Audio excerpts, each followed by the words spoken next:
Hai Cici, halo. Aduh, Kabar Cici? Akhirnya kita IG live lagi. iya. Gimana, Nah, gimana? nah, hari ini kan kita ngomonginnya ringan aja nih ya Ci, nggak ngomongin saham, nggak ngomongin apa ya, Iya. kita ngomongin biaya nikah gitu. Tadi aku udah ngomong di intro awal, ini tuh ide awalnya gara-gara waktu acaranya Sukor Halloween, kita kan ngobrol-ngobrol juga tuh, sempat bahas-bahas dikit tentang biaya pernikahan gitu. Lalu aku kayak ya udah kita angkat aja topik ini gitu kan untuk IG live begitu. Nah, jadi mungkin awalnya nih bisa tolong mungkin Cici mau share dulu nih dulu ceritanya Cici gimana sih pas siapin pernikahan begitu. Maksudnya dari Kamu awal sampai judulnya, akhir. judulnya boleh dipin nggak? Judulnya dipin ya? Gimana Iya. caranya Ci? Tunggu tunggu. Bagaimana cara ngepin ini judulnya? Aku nggak tahu lagi. Kayaknya tadi dia Yang harusnya pas di awal ya. Oh pas di awal ya? Oh ya, ya udah. Next time deh aku belum tahu cara ngepin judulnya. Hmm. Gitu. Apa Nah tadi mungkin pertanyaannya? mungkin bisa di sharing nih cerita cerita awal sih cerita awal Cici gitu dari siapin biaya pernikahan dari awal sampai akhir lah kurang lebih begitu. Oke, jadi dari awal sampai akhir. Pertama tuh aku kan pacaran tuh sama suami tuh dari tahun 2012. Terus aku Mm-mm. itu memutuskan menikah itu kalau nggak salah Februari ya. Maksudnya Mm-mm. sebelum itu sebenarnya udah ada omongan-omongan tapi belum terlalu serius. Jadi Februari 2015 itu kita ngobrol untuk kayak ke jenjang pernikahan. Mm-mm. Setelah itu baru di Desember. Jadi persiapannya tuh sebentar sih, cuma 10 bulan. Di Desember baru kita nikah gitu. Udah sih persiapannya Oh gitu doang, nggak ada persiapan apa-apa. singkat ya? Aku 10 bulan ya kayak soalnya kayak temenku tuh banyak temenku udah pada heboh kayak ya ada yang setahun kenapa? sebelum gitu Enggak. kan banyak yang heboh. Emang rata-rata banyak kan kayak gitu ya, kayak setahun sebelumnya dan lain-lain. Kalau aku termasuk yang cepat sih. Februari tuh aku sempat lihat pameran, terus Mm-mm. ngobrol-ngobrol, nggak lama langsung DP gedung gitu. Memang nggak, maksudnya kalau Oh misalnya mau lama-lama juga mau ngapain ya? iya sih. Sebenarnya nggak Iya nggak sih ya. nggak terlalu repot. Paling mungkin biasanya kalau yang lama-lama itu karena milih tanggalnya nggak ada kali gitu di tahun Oh tersebut gitu. gitu. Kalau aku Iya sama kan. suami kebetulan bukan yang orang yang tipe, cuma kan ada ya orang yang nikah tuh harus kayak hitung weton atau apa, mungkin Iya, tanggalnya di bulan apa. iya benar Kalau benar aku benar. sama suami kebetulan nggak ada perhitungan gitu-gituan. Jadi kapanpun tanggalnya gitu di bulan itu ya udah kita nikah aja gitu. Oh gitu, jadi nggak ada penghitungan spesifik Hmm. gitu ya, karena kan ya kan kita dari background macam-macam ya, ada yang ngitung tanggal, ngitung apa biar katanya tuh biar rumah tangganya tuh awet lah, langgeng gitu. Kalau salah tanggal takutnya kenapa-napa gitu. Ya percaya Tapi nggak kalau percaya Cici mah ya, ya ya percaya nggak memang ada percaya juga sih. yang sampai kayak ngitung feng shui kayak gitu, percaya nggak percaya Ya, sih. Tapi kalau misalnya ah, dipercayai, kalau misalnya yang dipercayai itu bagus-bagus kan jadi sugestinya jadi yang bagus-bagus. Ya sebenarnya ah. bagus juga untuk pernikahan, tapi bukan berarti kalau misalnya nggak ngitung jadi nggak bagus juga gitu. Oh iya iya iya, I see. Yang penting mah dua-duanya ready, tanggalnya cocok sama segala vendor lah ya, Iya, intinya gitu. betul. Oke, gitu. Nah, persiapannya 10 bulan gitu. Lalu kan yang aku kan ini kan followers aku dan aku pun udah umur-umur yang kayak temen-temen IG story isinya tuh kok bukan merit, lamaran, punya anak gitu kan. Terus biasanya nih pada bingung, aduh uh, kayak fotografer tuh worth it-nya berapa sih gitu kan. Kan banyak nih fotografer-fotografer, videografer gitu kan. Apa vendor-vendor juga tempat catering segala macam gitu. Nah, kalau untuk biaya-biaya begitu uh, boleh sharing nggak? Tuh Cici berkenan nggak dulu tuh berapa sih di spend untuk acara pernikahan dan apakah itu dari dua belah pihak atau bagaimana? Oke tuh, dia ngomong tuh, Fadli, Wah, orang Sulawesi menangis untuk nice. Panaik katanya. Panaik apa ya? Kayak seserahan atau apa sih Panaik? Iya, jadi kalau Panaik itu setauku dari mana tuh tempatnya Pak Yusuf Kala, Makassar ya. Makassar, Biasanya kalau misalnya Makassar itu harus ada Panaik gitu. Panaik tuh kayak semacam uang lamaran gitu kan, uang lamaran untuk ceweknya. Nah biasanya makin tinggi, biasanya dilihatnya ya, setauku kalau nggak salah nih ya, karena aku juga bukan orang Makassar, setauku dilihatnya tuh kayak misalnya ceweknya tuh lulusan kedokteran apa, lulusan apa, kalau misalnya dokter biasanya jadi lebih mahal dan lain-lain gitu. Kalau aku itu kan, karena aku tuh papaku orang Ambon, mamaku kan Bogor, dan kebetulan memang aku dari lahir udah di Jakarta, kental banget sama Jakarta, jadi nggak ada kayak gitu-gituan gitu. Dan jujur aja ya, kayak suami aku tuh nggak minta uang lamaran dari suamiku, nggak minta uang kayak uang seserahan gitu. Jadi maksudnya nggak ngomong nominal kayak, oh kalau kamu mau nikahin aku, kamu harus kasih aku sekian ya, kayak gitu, nggak sama sekali. Jadi berapapun yang waktu itu kan kita memang ada seserahan tuh pasang jit, berapapun yang dia kasih di amplop, even aku juga nggak ngeliat karena itu dikasihnya ke mamaku, ya aku terima-terima aja gitu. Aku nggak masalah dengan itu gitu. Karena kan kalau aku pribadi, ini pandangan aku ya, kalau adat itu kan beda lagi ya, karena aku juga di keluarga orang yang nggak terlalu adat. Jadi kalau menurut aku yang gitu-gitu menurutku sih nggak gitu penting. Yang penting kan karena aku mau nikah sama dia, itu satu. Dan bukan berarti karena dia nggak ngasih uang seserahan sebesar yang aku minta, berarti dia nggak bertanggung jawab, kan nggak kayak gitu. Ya orang juga bisa lihat lah hidup aku sekarang sama dia kayak gimana gitu ya kan. Iya benar. Itu satu. Terus udah gitu, dulu tuh paling kayak seserahannya tuh yang kayak biasa lah, kalau misalnya seserahan itu kan baju, parfum, yang gitu-gitu, dan itu juga pilihnya sama-sama. Bahkan aku tuh nggak ngasih ke dia deh, aku cuma ngasih kayak karena suamiku tuh Chinese kan, Cindo gitu, jadi di Sangjit itu ada memang kayak kue keranjang kalau nggak salah, terus ada beberapa buah yang memang kita harus siapin gitu dari pihak cewek. Udah itu aja. Jadi kalau aku pribadi untuk Sangjit tuh maksudnya pertunangan ya, pertunangan gitu, itu yang keluar biaya aku semua. Tapi kalau misalnya pas nikah itu mostly kayak 90% kayak suamiku deh, 80-90%. Aku cuma sedikit aja gitu. Cuma balik lagi gini ya teman-teman, biaya pernikahannya tuh tergantung dari kesepakatan kalian. Kalau calon suami kalian memang mau backup itu semua, ya udah berarti itu rezeki kalian.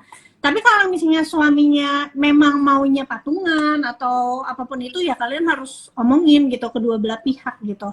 Kebetulan kalau aku dulu nikah, itu semuanya pakai uang pribadi suami gitu, orang tua nggak ikut campur gitu. Jadi kita 10 bulan kita nyiapin pernikahan itu, ya kita nyari vendor sendiri, datang ke apa, wedding fair namanya ya? Pameran gitu ya, ya wedding fair kayak gitu.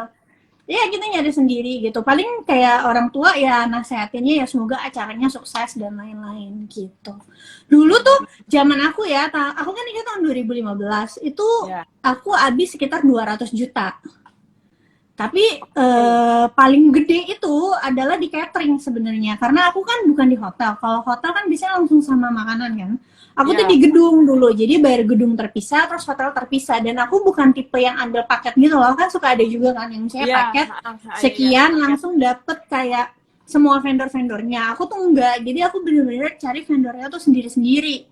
Kecuali foto priwet. Kalau foto priwet itu aku udah dapet dari aku sewa gaun, jadi dia kayak kasih free gitu loh untuk foto priwet. Salah fotografernya itu sekarang lumayan terkenal, namanya Aldo Sinarta. Ya, teman-teman bisa follow si Instagramnya, itu yang dulu fotoin priwet aku. Ya siapa tahu ya ada yang mau nih pakai jasanya. Iya gitu. I mean kayak walaupun itu udah dikasih dalam paket baju nikah, ya menurut aku dia oke banget. Soalnya juga sekarang dia ada punya nama kan. Nah dulu aku pilih baju nikah itu, kalau baju nikah kan karena aku tuh weddingnya itu internasional. Jadi pakai gaun internasional. Kalau gaun nikah itu macam-macam, ada yang bikin sendiri, ada yang bikin untuk memang untuk kita sendiri, ada yang sewa. Nah, aku tuh dulu ambil bridalnya itu di daerah Pik. Jadi sewa tapi dibikin baru gitu loh. Jadi bikin baru. Nah, baju ini pertama kali aku yang pakai, tapi abis itu nanti dia sewain lagi. Biasanya ada paket-paket kayak gitu tuh. Kamu mau sewa yang memang baju sudah ada atau kayak baju bikin baru tapi ya sewa gitu. Nanti abis Iya. nikahan dibalikin lagi gitu. Nah biasanya gaunnya tuh kalau aku waktu itu ambil paketnya yang dapat 2 gaun gitu. Maksudnya ada orang kan yang gaunnya Oh, sama pagi iya. sama malam gitu. Pagi tuh Iya, maksudnya iya, iya. pemberkatan ya. Kalau Ah. aku pagi beda, malam beda gitu. Terus sih. Oh, Pokoknya budget terbesar itu udah pasti makanan. Karena kan catering ya. makanan itu hitungnya per pax, iya. Dan kalau menurut aku ya, eh, ada nggak sih yang perlu di-press gitu kalau misalnya biaya nikah gitu? Menurutku tuh kayak jasa fotografer ya, pas hari H sebenarnya nggak usah terlalu mahal-mahal sih, beneran. Kenapa? Oh, Karena abis itu emang iya. sih ditayangin ya pas Ah, pas ah. pas lagi acara wedding. Tapi abis itu sebenarnya nggak pernah dilihat lagi juga itu buku buku buku apa namanya? Buku foto-foto Buku itu gitu ya. albumnya, iya. Ah, ah, ah. Oh iya ya, karena kan biaya nikah emang banyak ya dari awal sampai akhir lah. Ada yang foto ini, foto itu, baju pre-wed pun ada sendiri, seserahan segala macem gitu ya. Nah tadi kalau kata Ci Olive itu berarti biayanya yang penting harus sepakat dulu nih antara Hmm, dua belah pihak ya, jangan sampai yang pihak cewek nuntutnya gimana, pihak cowoknya betul. iya iya aja tapi dalam hati gondok gitu kan, karena Iya mungkin betul. nggak inilah nggak Iya. sesuai begitu. Soalnya ada juga kan memang pasangan yang biaya nikahnya juga dari orang tua atau disiapin dari orang Iya. tuanya, ada atau dari pihak cewek. Ada mungkin di adat-adat tertentu atau daerah-daerah tertentu yang nyiapin pesta tuh dulu justru pihak ceweknya dan lain-lain gitu. Jadi ya Hmm, tergantung gitu. Karena aku internasional jadi aku lebih fleksibel. iya iya ya. Kalau yang adat ya ada sendiri kali gitu ya. Hmm, Sama kayak tadi yang dari Sulawesi itu ada uang apa sih uang panaik ya, karena uang istilahnya ngebeli ngebeli calon istri gitu kali ya berdasarkan dia track recordnya bagaimana begitu. Nah kan tadi Cici juga bilang nih ada yang apa disponsor orang tua lah gitu kan. Nah anak zaman sekarang itu kan maksudnya sebelum corona gitu ya kayak nikah itu kan kalau harus istilahnya wah banget tuh kalau udah bisa kayak di hotel-hotel segala macam gitu kan. Nah tapi ini kan kadang-kadang ya banyak yang kayak gitu tapi pengelolaan alokasi uangnya tuh kurang lah, kurang mengelola uang gitu kan ujung-ujungnya mereka berhutang gitu ya, amit-amit jangan sampai sih berhutang untuk biaya nikah gitu. Nah mungkin apa bisa nih untuk persiapan biaya nikah itu kita masukkan ke instrumen investasi, ya kalau bisa-bisa aja bisa sih. dimasukin kemana begitu. Ya bisa-bisa aja sih. Kalau misalnya tergantung kamu mau nikahnya berapa tahun lagi. Kalau biasanya kalau orang Mm-mm. mau nyiapin nikah itu kan nggak lama kan. Paling lama tuh 3 tahun kemudian. Kalau misalnya 3 tahun kemudian ya udah pasti masukinnya di reksadana gitu. Jangan di saham gitu. Kamu kan nggak pernah tahu tiba-tiba ada krisis ekonomi 3 tahun kemudian yang ada nggak jadi nikah gitu. Better Iya cari benar. reksadana pendapatan tetap. Iya iya Gitu. iya gitu. Nah, terus kemarin juga ada yang nanya juga nih, kan kita udah siap, udah diskusi segala macam gitu kan siapin biaya dari awal sampai akhir. Tapi kan kadang-kadang rencana itu kan nggak berjalan sesuai dengan keinginan kita. Jadi kan ada biaya-biaya tak terduga lah gitu, biaya-biaya tak terduga, mungkin nanti harus tiba-tiba pindah lokasi atau gaunnya kenapa-napa begitu. Nah waktu itu Cici ada spare biaya itu nggak? Atau sempat Enggak, ada kepikiran juga nggak untuk itu? enggak. Jadi dulu tuh pas aku nikah ya tahun 2015, aku Mm-mm. dan suami itu bukan orang yang melek keuangan gitu, sama sekali enggak. Oke. Jadi ya kita nikah-nikah aja sama seperti kebanyakan orang gitu. Tanpa kita mikirin maksudnya yang lain-lainnya nanti Mm-mm. habis nikah tuh gimana. Nah dulu tuh karena nikah tuh pakai duitnya suami full dari hasil dia kerja. Aku lupa sih suamiku tuh pertama kali kerja tahun berapa ya. Tapi Mm-mm. setahuku dia itu start di Medco itu sekitar tahun 2010 gitu. 2012 dia nikah sama aku and then dia punya tabungan segitu gitu. Tapi jujur aja dulu kita juga ada minjem loh. Sebagian pas untuk nikah itu ke keluarga. Tapi abis itu pas kita kan dapat angpau tuh pas Mm-mm, ya, nikahan kan, dapat angpau sama kalau misalnya karena kita Chinese ada tepai gitu. Itu ya. uangnya kita balikin ke pas kita minjem gitu. Jadi karena dulu kenapa kita minjem karena pas banget pas kita nikah, suamiku juga beli apartemen gitu. Oh, Iya, I suamiku see. juga beli Ya, isi. apartemen. Jadi pas banget kita nikah dia siapin apartemen untuk aku dan renovasinya juga gitu. Tapi apartemennya tuh dulu Hmm. apartemen murah gitu. Cuma satu Mm-mm. kamar di daerah Jakarta Utara. Pokoknya murah banget deh.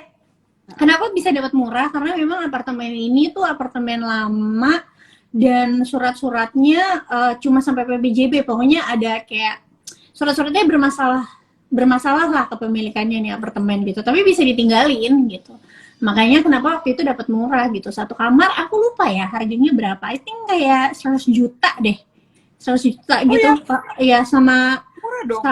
murah banget sama renovasi itu ya sekitar berapa ya waktu itu? Aku lupa sih, 15 atau 20 jutaan kali ya gitu. Kayak pokoknya beli apartemen sama ngisi-ngisi kayaknya habis 130-an. Terus kita nikah itu kan 200-an. Itu bener-bener di tahun yang sama gitu. Dan itu bener-bener nguras tabungannya dia banget sih. Kayak beli apartemen Iya. juga aku nggak ada kontribusi apa-apa. Nah karena suamiku juga bukan anak konglo dan sebagainya gitu, dia juga kerja maksudnya dari hasilnya dia sendiri gitu, kerja kantoran. Jadi menurut aku itu udah bagus banget gitu. Nah, jadi pas kita sempat minjem itu sebagian, terus kita dapet angpau, kita bayar. Habis itu langsung kayak suamiku ngobrol sama aku karena duit tabungannya dia selama dia bekerja gitu dari tahun 2010 sampai 2012 udah hampir habis kan. Terus suamiku yang kayak ngomong, nanti kita mulai dari nol ya, yang kayak aku share di Instagram itu kan, kita mulai lagi dari nol ya gitu. Tapi ya nggak masalah sih, dulu kan kita cuma berdua gitu. Terus memang suamiku tuh gaya hidupnya juga nyirit banget gitu. I mean kayak zaman dulu dia masih sendiri, kan dia nikah itu umur 29 tahun. Kayak dia nikah itu umur 29 tahun. Untuk seorang dia tuh dia gaya hidupnya ngirit banget. Jadi pas aku nikah sama dia juga kita tuh cuma spending per bulan paling berapa. That's why kita akhirnya punya tabungan lagi sehingga kita bisa beli rumah dan lain-lain. Gitu sih. I see. Berarti Nah itu juga yang mesti harus dipikirin sama pasangan atau calon pasangan kalian itu abis nikah mau tinggal di mana gitu. Jadi jangan dipikirin biaya pernikahannya doang. Menurutku ya jangan kayak ngerasa nih apa yang udah aku lewatin ya. Jadi jangan kayak menurutku waktu itu juga aku mikir kayak sekarang nih aku kepikiran kayak ngapain juga dulu aku bikin pesta sampai kayak gitu. Dan menurut banyak orang mungkin 200 juta bukan pesta yang terlalu mewah ya. Tapi setelah aku pikir-pikir lagi ngapain juga ya waktu itu misalnya aku harus ngundang 400 orang atau harus ngabisin duit sebanyak itu. Kayak kepikiran gak sih kalau misalnya uang itu 100 juta aja 6 tahun lalu aku beliin misalnya saham bank BCA mungkin sekarang returnnya udah berapa gitu dibanding iya udah nikah. lumayan ya. Iya.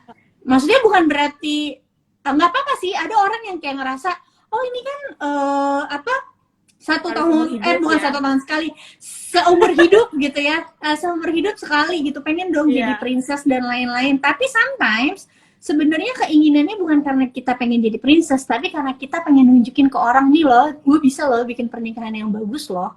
Pengen impress orang ya, biar pengen impress orang gitu. Ya. Tapi kita lupa gitu after nikah ada nggak yang perlu kita siapin gitu. Dan menurutku justru sekarang aku berpikir kayak ngapain kita harus impress orang sih gitu. Mending kita memperkaya diri sendiri daripada uangnya dipakai untuk impress orang. Iya benar-benar fokusnya lebih ke kehidupan setelah acara tersebut ya, bukan lebih di titik berat kan tidak di acara tersebut gitu. Kadang-kadang ya itu benar kata yang Cici bilang, kebanyakan kita mau impress orang gitu kan. Dekornya yang wah banget ini itu segala macam, tapi ya balik lagi terserah sih gitu. Kita nggak against kalau mereka mau seperti itu kan juga pilihan mereka sendiri-sendiri kan. Kecuali kalau memang biaya nikahnya mungkin orang tua udah nyiapin gitu khusus untuk kita, mereka udah nabung ya itu nggak apa-apa ya. Tapi kalau misalnya uang pribadi hasil kerja sendiri sih sayang sih menurut aku. Apalagi kalau nggak balik modal, karena biasanya pernikahan zaman sekarang ya menurutku, aku nggak tahu ya kalau orang yang super rich banget gitu atau mungkin koleganya yang kayak gimana, itu nggak mungkin balik 100% sih. Untuk balik uang catering aja tuh kamu udah bagus banget gitu. Iya sih, angpau sebenarnya kayak ya bisa dibilang ini nggak sih, kayak ya udah makasih udah undang gue aja gitu. Uang angpau kan, maksudnya ya jangan berharap banyak lah terhadap angpau merit gitu. I see. Jadi tadi kayak sebenarnya kayak ada Cici juga cerita sempat minjem keluarga tapi langsung dibalikin gitu ya. Minjem keluarga langsung dibalikin jadi biar pakai uang angpau. biar gak kepikiran lah gitu. Terus tadi ada nanya juga si Ci di Q&A nih, apa saham yang cocok untuk mahar mas kawin? Kan lagi hits banget ya belakangan tuh, banyak berita, ada yang apa kasih mahar kemarin saham Ya, BRI gitu kan, oke. macem-macem. Nah Ya. ini saham apa nih Kalau kira-kira kamu yang cocok? nikahnya tahun depan setelah Goto IPO, kasih aja mahar Goto. Oh, tuh kalau yang mau nikah tahun depan kasih mahar goto boleh, atau yang mungkin kalau yang masih baru kali ya, kalau yang apa risk profile konservatif segala macam memang nggak tahan fluktuatif ya perbankan kali ya Ci, standar. Mhm. Nah, BCA BBRI ya standar. BCA BBRI Tapi aja kalau mau udah. yang anti mainstream ya kasih aja Goto atau kasih Kasih go, koin Ethereum kasih, gitu. tapi koinnya jangan koin yang apa sih, Iya, yang apa, kasihnya yang kayak aneh-aneh ya. Ethereum atau Bitcoin gitu. Dan yang aneh-aneh ya, pilih koinnya juga yang benar. Kan kemarin yang lagi hits, yang baru banget nih yang hits yang Squid ya, Squid Hmm. Coin itu juga ya, pintar-pintar lah dalam memilih lah begitu. Nah terus ada nggak sih Ci apa kayak apa ya bilangnya, tips and trick lah gitu, tips and trick untuk mempersiapkan biaya pernikahan gitu. Tips and trick ya. Sebenarnya aku juga bingung Iya. tips and tricknya seperti apa. Kalau tips and trick tuh ya udah pasti setiap pasangan tuh kan beda-beda gitu keperluannya. Jadi aku nggak bisa juga ngasih tips and trick gitu karena belum tentu pasangan kalian kayak pasangan aku gitu. Jadi yang Ya. paling penting adalah komunikasi. Kalian kayak gimana? Pesan dari aku gini ya. Kalau nikah itu tuh udah bukan cuma udah kedua belah pihak kita dan pasangan, tapi dua belah keluarga. Banyak pernikahan yang gagal gara-gara perseteruan dari keluarga masing-masing gitu. Keluarga yang ini maunya gimana, keluarga pasangannya maunya gimana gitu. Nah itu sebenarnya mesti kalian tekenin di awal gitu. Kalau misalnya kalian memang biaya nikahnya biaya sendiri, kalian harus tegas sih ke keluarga mana yang boleh ikut campur, mana yang enggak gitu. Mana ranah yang mereka boleh ikut campurin, mana yang enggak gitu.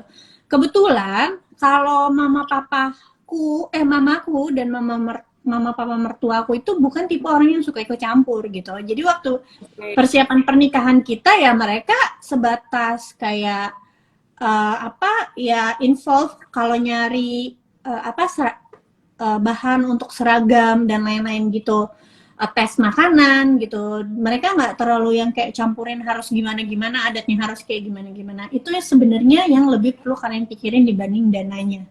Karena biasanya banyak yang bikin gagal tuh bukan karena di dana, tapi karena terlalu banyak yang ikut campur di dalam persiapan itu sendiri. I see. Kalau Iya. misalnya biayanya udah dikasih sama orang tua ya mau nggak mau kan harus ikutin apa kata orang tua dong. Iya sih, bener ya. Udah disiapin segala macem, disponsorin, Iya. masa semaunya kita gitu ya. I see, I see. Nah, lalu kalau dari tadi kan kita udah bahas tuh dari awal sampai akhir tentang biaya pernikahan gitu ya. Nah, lalu kan ada juga nih, kita ngomongin setelah pernikahan juga lah ya, gitu, tanggung, jangan cuman pas pernikahannya doang gitu. Nah, setelah pernikahan tadi kan ada, ini jadi kayak mau nyenggol-nyenggol investasi juga lah ya, tanggung. Terus setelah acara pernikahan gitu. Nah, kalau Cici kan, Cici itu setelah nikah itu langsung tinggal di apartemen yang tadi si Koko udah beli atau gimana Ci? Atau beli rumah lagi Iya, atau gimana? Langsung baru beli rumah. Jadi aku 2015 itu aku langsung tinggal di situ.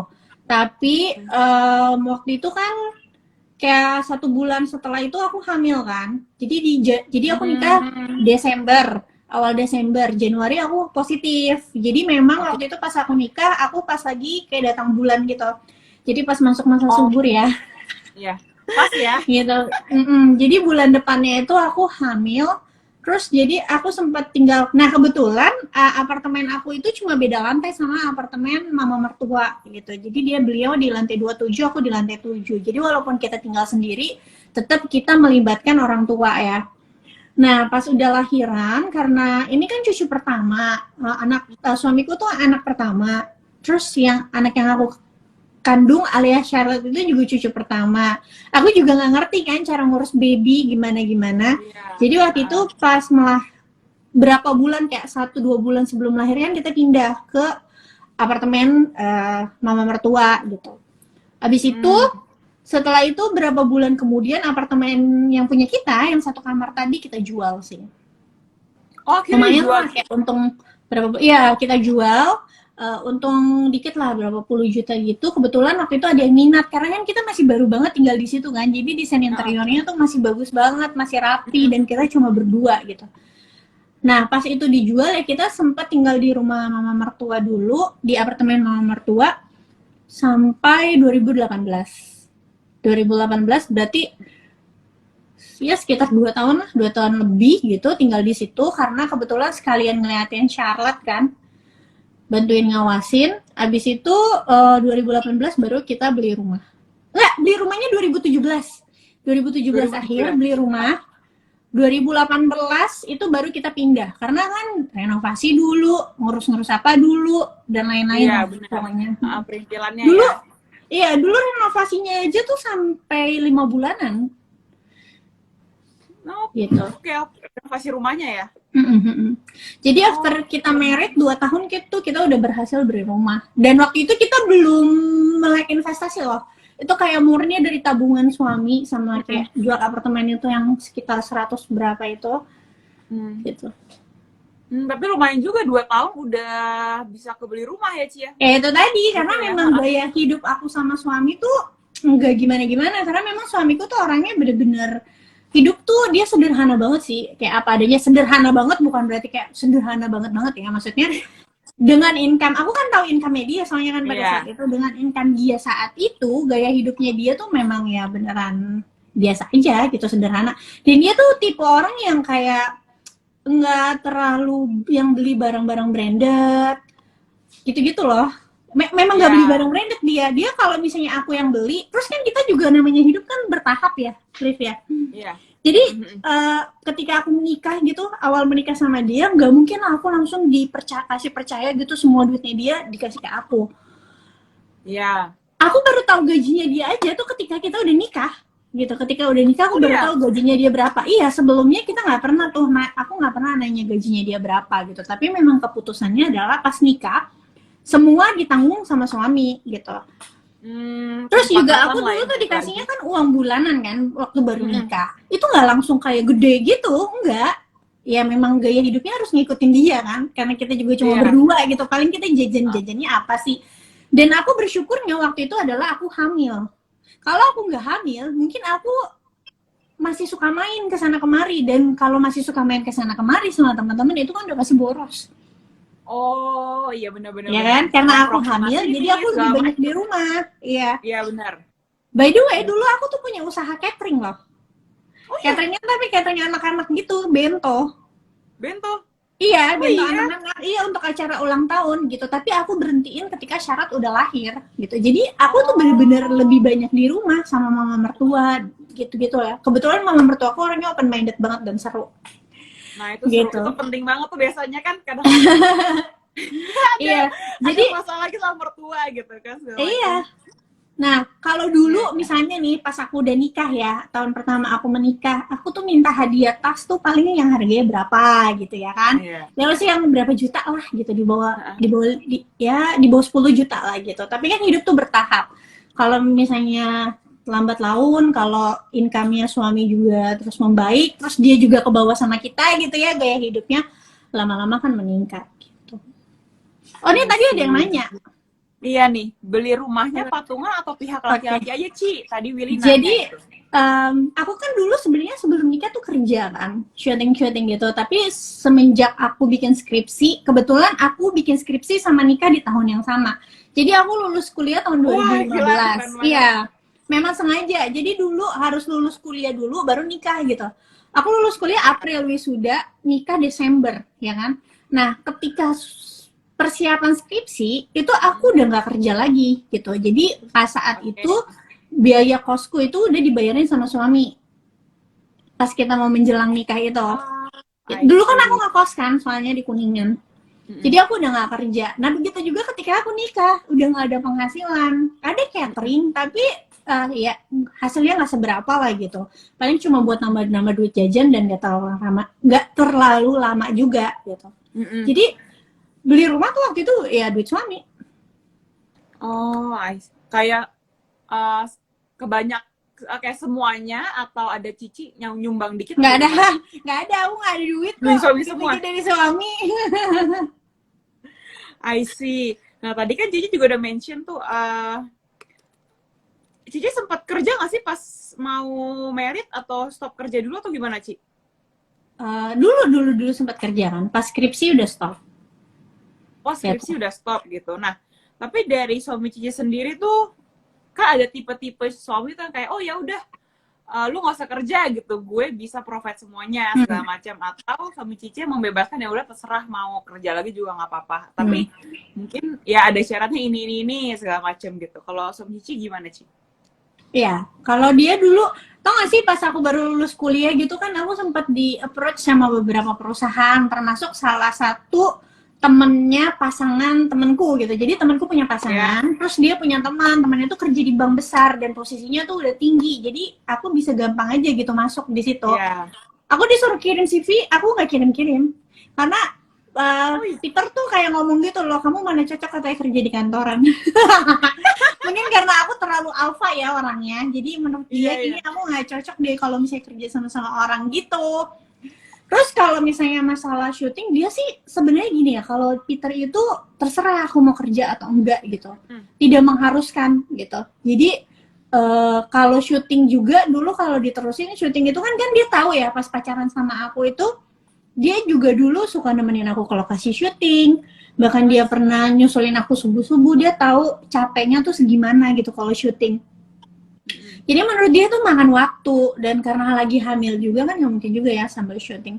Tapi jujur ya, waktu pas awal-awal pernikahan tuh ada beberapa PH yang kayak masih kontak aku kayak, Olive kalau misalnya nanti habis melahirkan masih mau nggak kayak FTV gitu-gitu. Cuma aku sempat kayak ngobrol sama suamiku ketika udah melahirkan, dia bilang kayak kayaknya nggak worth it deh waktu yang dihabisin sama bayarannya, dia bilang kayak gitu.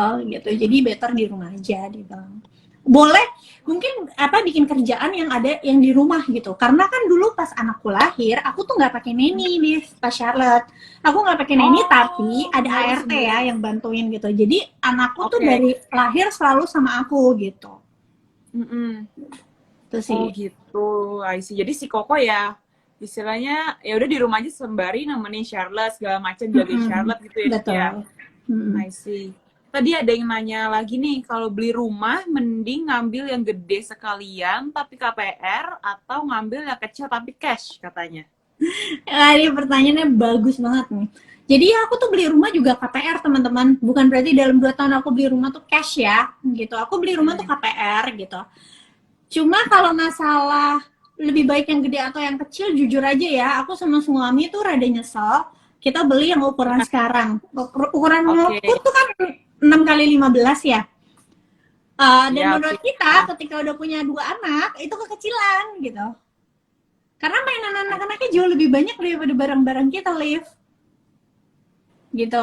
Iya. Paham. Jadi kalau menurutku ya better cari yang gede sekalian sih. Tapi memang kalau misalnya harga yang harga yang sama itu kita bisa dapat yang gedean tapi jauh banget. Nah, perlu dipikirin juga nih ketika lokasinya itu jauh banget, itu kalian ngantornya gimana? Kalau kalian bisnis sendiri bisa dikerjain dari rumah, itu worth it. Ketika misalnya kalian beli rumah nih harga 1 miliar misalnya ya. Oke, kalau misalnya di BSD bisa dapetnya yang lebih gede dibanding yang di Jakarta. Tapi kalian kerjanya gimana dulu nih? Kalau kalian misalnya kerjanya bisa dari rumah, ya udah nggak apa-apa tinggal di BSD. Tapi kalau kalian ngantornya di Jakarta Selatan atau di Jakarta Pusat gitu ya, harus pikirin sih kalau ke kantornya tuh pakai mobil, bayar tolnya tuh bisa berapa gitu. Terus belum capeknya di jalan gitu, worth it nggak gitu? Iya. Jadi beli rumah pun juga sebenarnya banyak, selain ukurannya, cara pembayarannya, faktor yang dipertimbangkan tuh banyak juga ya, kayak lokasinya, terus dari itulah kita commute-nya tuh gimana, bolak-balik kantor segala macem gitu ya. Karena kan aku juga sempat ya iseng-iseng lah cek rumah gitu kan, terus harganya beragam gitu ya, beragam lah, ada yang menurut aku tuh kurang worth it lah, ukuran segitu, harga segitu, tapi memang lokasinya lebih baik daripada rumah yang lain begitu. Jadi untuk milih-milih rumah pun juga nggak bisa dipaksa ini Ci sebenarnya ya. Kata orang tuh rumah tuh ya kayak jodoh lah gitu, jadi jangan terlalu terburu-buru gitu. Jadi Iya. Jodoh-jodoh kan bener, bener. ada Bener cocok-cocokan ya. jodoh-jodohan. Iya, jodoh-jodohan. Sama ini ya, kalau rumah terlalu jauh tuh harus dipikirin juga. Kalau makan waktu itu, waktu kalian habis loh di jalan. Kalau kalian lebih pilih rumah yang lebih deket gitu ya. Atau kalian kalau ngontrak dulu juga sebenarnya nggak masalah juga, tapi cari yang lebih deket gitu. Misalnya di Iya, kota iya, juga iya. gitu.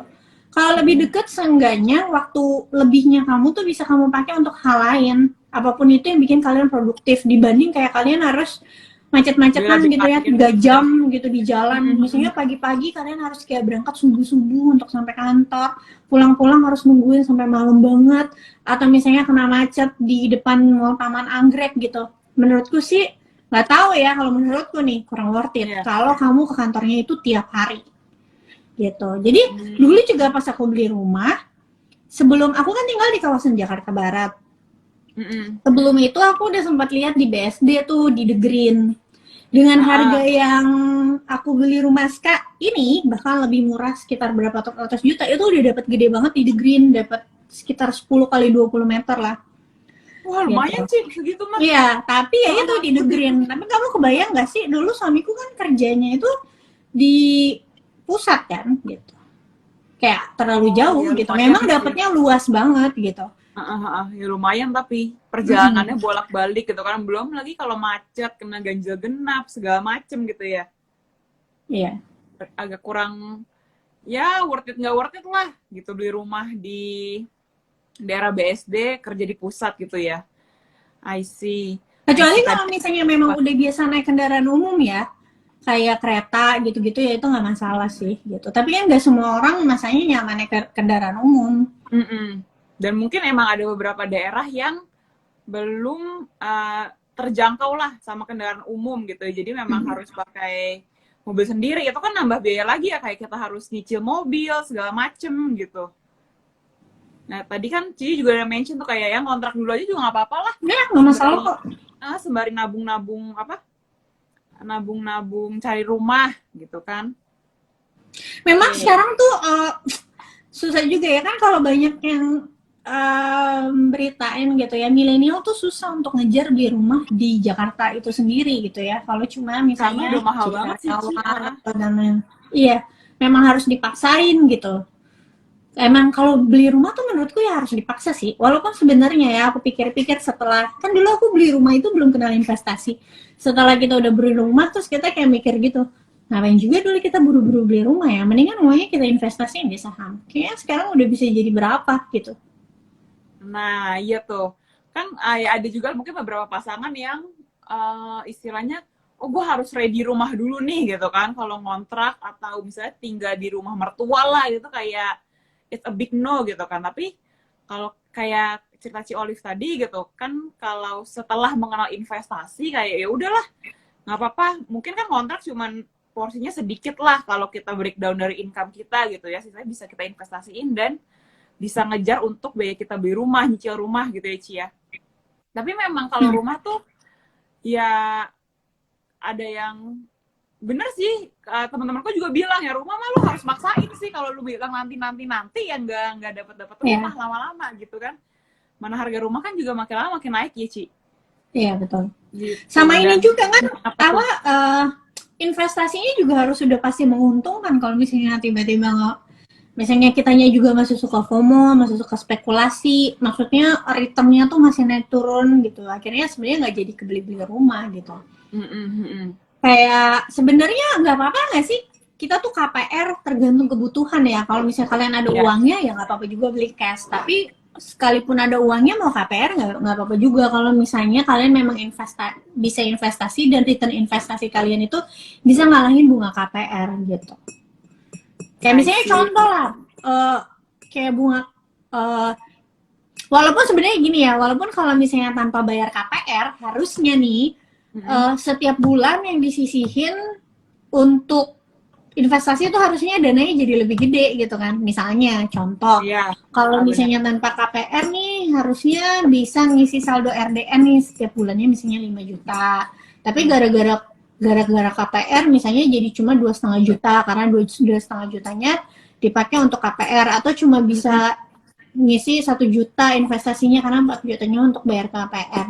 Mm-mm. Tapi ya udah nggak apa-apa lah daripada di ntar nggak kebeli juga gitu, investasinya juga nggak profit, misalnya nggak profit, Iya, beli rumah juga enggak gitu kan gitu. iya, oke. Nah ini kan kita udah ngomongin beli rumah juga gitu ya. Nah biasanya kan eh, menurut aku ya kalau kita kerja kayak kerja doang gitu tanpa dibareng investasi ya berat di kita juga lah untuk nyicil apa Ya segala macem gitu ya kan. Karena kan ada namanya inflasi gitu kan, uang kemakan segala macem, kalau kita nggak investasi kan juga ya mati sendiri lah, kita mau kerja sampai kapan gitu kan. Nah, biaya pernikahan aja juga ada loh inflasinya, Liv. nah iya itu berapa sih, aku lupa deh. 10% loh, Kira-kira 10%. 10% ya, Hmm. lumayan juga tuh, berarti harus Apalagi kalau istilahnya makeup harus. artis. Kalau makeup artis menurutku Nah itu juga sesuatu yang nggak bisa diukur pakai inflasi ya, karena tergantung dia lagi booming atau enggak tahun ini. Kalau dia lagi booming banget, bisa naikin harganya gila-gilaan loh. Mungkin kamu ngelihat satu makeup artis nih saat ini, oh ya masih bagus ya, kayak misalnya harganya baru 10 juta gitu untuk wedding. Tiba-tiba tahun depannya misalnya dia habis make upin Raisa gitu. Terus dia booming, belum tentu loh dia mau wah lagi iya 10 juta. Bisa tiba-tiba berubah jadi 30 juta, 50 juta kayak gitu. I see, iya. Memang Kalau ada skill juga. iya, apalagi kan kalau makeup artis tuh kan jatuhnya kan artis kan, art kan. Itu biasanya nggak bisa diukur pakai takaran tertentu gitu. Iya benar, apalagi kalau udah ya itu kayak tadi Cici bilang kena artis, terus misalnya skillnya dia makin lama makin bagus, juga alat-alat yang digunakan tuh bukan alat-alat yang sembarangan lah dibilang gitu, mungkin brand-brandnya juga brand-brand bagus yang digunain gitu ya. Ini aku juga sekalian ngecek nih biaya nikah, inflasinya iya 10-15%. Jadi ya istilahnya harus cari investasi yang bisa ngalahin biaya ini inflasi biaya nikah ya Ci, bisa ngalahin segitu tinggi, biar kita apa ya, biar ya masih ada cuan-cuan tipis lah gitu. I see. Sebenarnya kalau dari tadi kita obrolin biaya nikah itu, maksudnya lebih, ternyata setelah diobrolin tuh lebih banyak biaya setelah pernikahan ya, biaya rumah, terus Iya, siapin anak, ini itu segala macam gitu kan. iya, Karena kan ya anak-anak seumuran aku kan mungkin masih fokusnya kayak oh iya nikahnya harus extravagant lah gitu, pre-wedding apa segala macam kan. Tapi iya. kadang-kadang lupa nih sama investasi untuk setelah acara tersebut gitu. Jadi tabungannya yaitu semuanya habis di acara pernikahan gitu ya. Nah, mungkin kalau untuk kayak anak-anak zaman sekarang nih, Cici ada pesan-pesan untuk mempersiapkan biaya nikah atau lebih baik fokus Nih aku di mau cerita mana nih. gitu. Ini Apa tuh, pas boleh? banget kejadiannya baru Sabtu kemarin. Jadi Apa tuh? kan dulu suamiku tuh kerjanya di multinational company ya, oil and gas kan. Jadi ya kita tahu sendiri lah kalau oil and gas itu benefitnya itu untuk kesehatan itu ya pasti bagus lah ya gitu. Maksudnya semua itu suami, anak-anak itu ditanggung dari A sampai Z gitu ya untuk kesehatan. Jadi dulu zaman beruntungnya aku adalah ketika aku hamil anakku dua-duanya aku operasinya sesar, ambilnya VIP. Itu semua dibayarin sama kantor gitu. Wah, Dua-duanya, iya. Jadi nggak keluar uang sama sekali kita. Paling kita keluar uangnya ya duit-duit apa ya? Kalau habis lahiran tuh biasanya kan suka ada di apa rumah sakit suka ditawarin tuh kayak cetak tangan sama kaki anak gitu. Oh, iya, Kayak iya. gitulah Iya, pajangan tahu. gitu. Keluar Iya, duitnya tahu, cuma tahu. itu doang gitu atau duit buku. Tapi selebihnya itu dibayarin kantor. Anak pertamaku Charlotte itu aku sesar 2018 kok 2018 2016 gitu ya. Itu harganya 38 juta kalau nggak salah di rumah sakit Grand Family. Dan itu gratis. Okay. Itu bukan cuma biaya lahiran ya, tapi bener-bener dari pertama kali aku kontrol. Cek darah tuh mahal loh teman-teman. Cek darah tuh bisa 4 juta. Tergantung ini sih, tergantung rumah sakit ya. Ada orang yang bisa di puskesmas sih ya nggak masalah. Jadi maksudnya ini aku ngomonginnya yang terjadi di kota lah gitu. Ngerti kan maksudku? Yang terjadi di kota gitu. Ya, bisa 2 juta sampai 4 juta. Biaya cek dokter sebulan sekali, enggak, kalau hamil muda itu biasanya kita harus kontrolnya 2 minggu sekali kan. Nanti di atas kayak 2 bulan, kita kontrolnya baru sebulan sekali kayak gitu. Mendekati mau lahir, kontrolnya juga 2 minggu sekali gitu. Udah nggak sebulan sekali. Tapi tiap kontrol kan juga bayar kan? Ya, vitamin dan lain-lain itu bisa sejutaan, Liv, gitu. Sejutaan tuh paling murah kayaknya. Terus belum nanti kayak biasalah kalau ibu-ibu zaman sekarang pengennya 4D lah, USG 4D lah, apalah. Iya, Nah itu semua aku iya dibayarin sama kantor. Itu kenapa jadinya kita bisa nabung duit rumah ya. ada berkatnya juga dari situ Iya. Karena dibayarin gitu. Terus anak kedua itu Clement yang namanya sesar itu, aku kan dua-duanya sesar. Kalau lahiran sesar itu yang kedua dan yang ketiga tuh pasti lebih mahal daripada yang pertama. Karena kan buka jahitan. Oh, iya. Karena buka jahitan, jadi lebih mahal. Yang kedua itu Clement 2000, sekarang 2021. Dia lahir 2019, itu jadi 43 juta. Kayak kebayang gak sih kalau bayar sendiri? Wah, gila, iya. Iya. Gila. Oh, aku kira maksudnya ya udah sesar mah sama semua gitu. Ternyata iya ya ada biaya buka jahitan ya. Jadi cewek-cewek coba selain mengejar pengusaha, coba cari cowok-cowok kalau menikah yang supaya biaya lahirannya terjamin, cari cowok-cowok yang kerjanya di multinational company. Terutama oil and gas. Jadi nggak mikirin biaya lahiran. Oh itu ya berkat juga lah apa di company multinational company oil and gas gitu kan semua ditanggung. Terus abis itu nggak berhenti di situ kan? Abis ketika kita udah punya anak ada lagi biayanya gitu. Vaksin. Iya, vaksin itu kalau dia masih bayi gitu kadang sebulan tuh ada 2 vaksin sekaligus. Satu vaksin tuh harganya bisa 800.000. Jadi satu kali vaksin 1,5 juta sampai 2 juta, paling murah 1 juta lah gitu. Dan itu semua juga dibayarin dari kantor gitu. Nah, biasanya kalau anak-anak vaksin itu kan rutinnya itu yang tiap bulannya tuh sampai sekitar 1,5 tahun, habis itu kayak jeda sampai 2 tahun lah gitu yang bener-bener rutinnya, baru habis itu yang perlu diulang aja gitu kan. Nah kemarin nih si Charlotte ada jadwal vaksin karena waktu itu dokternya bilang nanti Charlotte kalau udah 5 tahun ini ngulang yang ini ya, setelah kita beberapa waktu belakangan ini udah nggak pernah vaksin karena udah selesai semua vaksinnya anak-anak itu. Clement udah 2 tahun lebih, Charlotte juga udah gitu ya, tapi dia ada jadwal nih ulang tahun ke-5. Oke, kemarin dia vaksin dianterin sama papanya kan. Karena sekarang suamiku udah nggak kerja di multinational company, udah maksudnya ya udah ini sendiri lah, jadi partner independen lah ya. Ya, jadi independen gitu ya. Baru berasa dong bayar vaksin tuh lumayan juga ya. Kayak si Peter tuh chat aku, iya, si Peter WhatsApp aku kan, aduh ini ternyata bayar vaksin lumayan juga ya, dia bilang gitu, karena sekarang harus rogoh kocek sendiri ya. Tapi untungnya udah pada gede, jadi vaksinnya udah nggak rutin ya, nggak apa-apa lah. Kalau masih bayi sih ya lumayan juga. Tapi kan beda-beda ya. Ada vaksin-vaksin yang bisa di puskesmas tuh nggak masalah juga kok. Gitu ya. Jadi ya lokasinya juga lah ya beda ya harganya. Tapi ya vaksinnya mah sama, cuma beda lokasi doang, beda harga lah gitu intinya ya. Biasanya beda merek juga sih. Tapi nggak apa-apa, sama-sama aja kok. Cuma memang di puskesmas itu enggak, puskesmas apa posyandu sih sebutnya? Ya itulah pokoknya. Enggak semua vaksin itu ada. Jadi biasanya kalau yang kayak di puskesmas atau posyandu itu adanya vaksin-vaksin yang memang wajib gitu loh. Wajib tuh kayak misalnya apa sih, polio ya kan, tuh di puskesmas gratis. Jadi tuh kalau kita punya anak kan dikasih buku tuh ada tulisannya mana aja vaksin yang wajib, mana aja vaksin tambahan. Nah kalau kayak di puskesmas itu biasanya wajib-wajib aja, yang tambah-tambahan itu nggak ada gitu. Tapi yang paling penting kan anak-anak vaksin wajibnya aja sih gitu.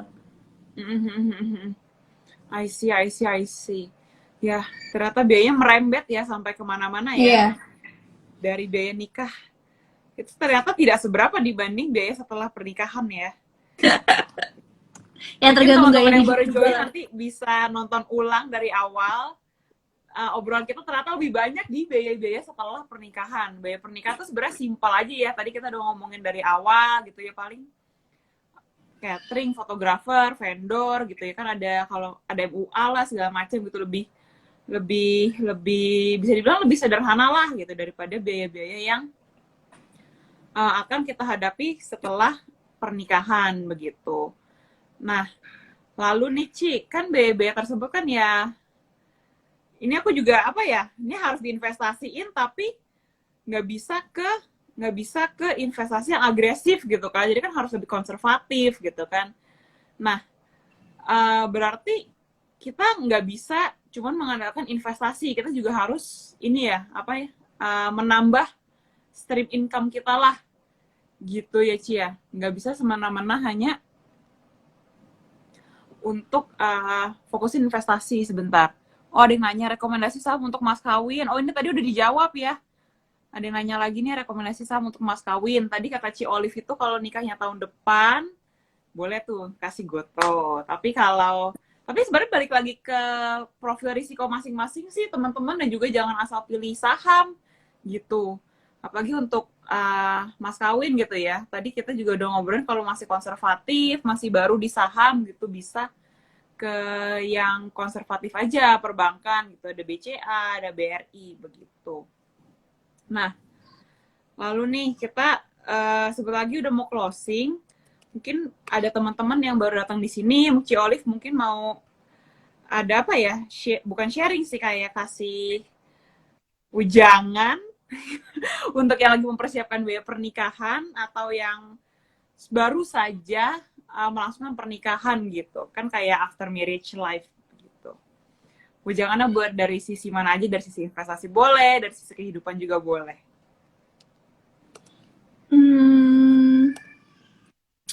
Kalau dari pengalaman aja ya, menurutku kalau nikah itu kan niatnya baik kayak ibadah. Jadi sebenarnya nggak usah takut sih, nggak usah terlalu kebanyakan mikir nanti tinggal di mana, biayanya gimana. Biasanya kalau udah nikah tuh ada rezekinya sendiri gitu. Yang selama kita positive thinking tuh pasti ada berkatnya sendiri gitu.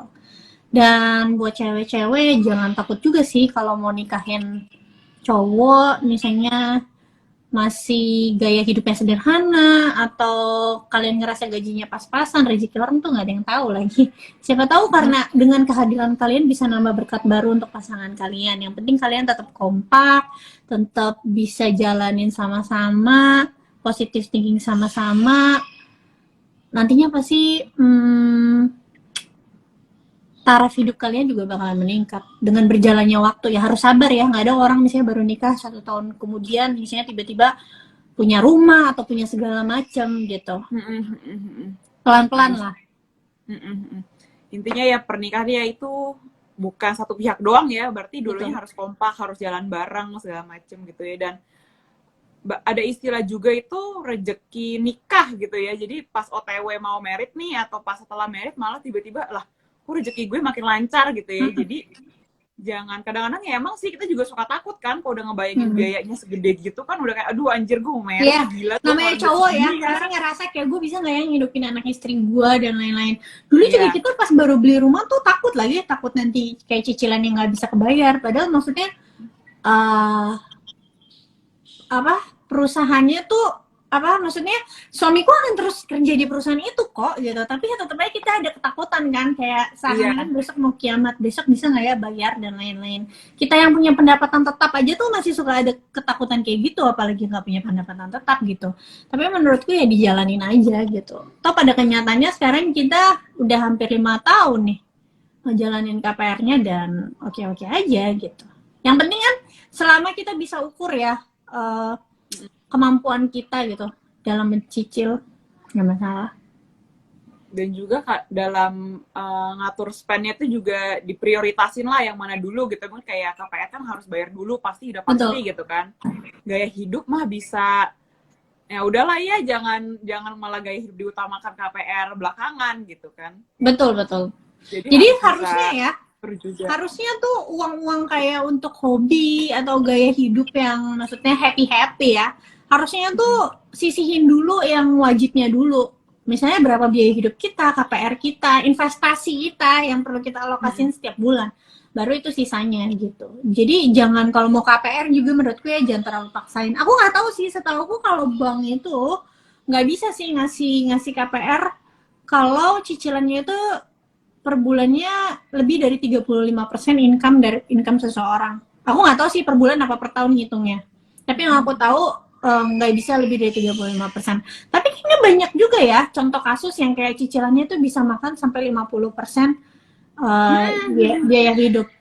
50% pendapatan maksudnya. Nah, itu bahaya banget loh teman-teman, karena gini, kalian tuh misalnya kalian beli rumah pas belum punya anak ya. Beli rumah pas belum punya anak, terus cicilannya itu udah misalnya 50% gitu dari pendapatan kalian. Nanti pas punya anak itu akan ada biaya-biaya baru lagi, entah susu lah, pampers lah, terus makanan anak-anak kan juga biasanya beda kan. Terus belum juga hiburannya mereka juga beda gitu. Kita kan harus alokasiin itu gitu. Terus belum nanti kalau anak punya teman, kita harus alokasiin dana kasih kado ya. Kan dia hampir tiap bulan, apalagi kalau udah sekolah tuh hampir tiap bulan kita ngasih kado. Gitu. Jadi pasti biayanya akan meningkat. Iya. Bahaya kalau kalian terlalu memaksakan misalnya 50% itu untuk bayar KPR, nanti uang kalian yang sisanya nggak cukup untuk biaya kehidupan gitu. Kan emang sih kita mau tidur di tempat yang nyaman ya, di rumah sendiri. Tapi kalau terlalu maksain juga sampai nggak bisa hidup, ya jangan juga sih menurutku. Mungkin juga ada yang ini kan ya udahlah pokoknya cicilan gue gedein istilahnya biar periodenya tuh lebih singkat gitu. Oh, itu juga bisa, tapi ya karena untuk lebih singkat kan. Bukan karena memang maksudnya ya itu kan beda cerita, itu karena lebih singkat gitu. Tapi kan banyak juga yang bukan karena lebih singkat, ya maksain aja kayak gitu. Intinya mah ya jangan sesuai kapasitas lah, jangan terlalu memaksakan gitu ya. Jadi harus biar balance aja semuanya. Begitu. Kalau nggak balance kan istilahnya ya ribet juga kalau nanti amit-amit kenapa-napa gitu ya. Tiba uangnya kemakan habis KPR, nggak ada uang buat kebutuhannya malah kurang gitu. Oke, nah ini udah 1 jam nggak kerasa ngobrol dari biaya nikah, ujung-ujungnya biaya nikah, biaya rumah, biaya kehidupan, segala macam. Halo Mas Bekti. Kata Mas Bekti, wah ada 2 olive katanya. 2 olive, tapi hari ini nggak ngobrolin saham Mas Bekti, beda lagi. Oke deh, nah untuk teman-teman mungkin yang baru join nih nanti bisa ditonton ulang. Ini obrolannya ringan aja, singkat. Mungkin akan ada yang dapat ini ya, yang mendapatkan beberapa kayak oh iya harusnya kayak gini aja nih gitu. Mungkin ada yang lagi mempersiapkan atau yang mau mempersiapkan atau yang baru selesai melangsungkan acara pernikahan gitu ya. Ada pelajaran yang bisa diambil nih, apa sih yang harus diperhatikan setelah acara pernikahan tersebut. Begitu. Oke, sekian IG Live-nya. Thank you Cici sudah hadir, udah ngobrol untuk biaya nikah. Thank you. Kamu ke Clubhouse-nya?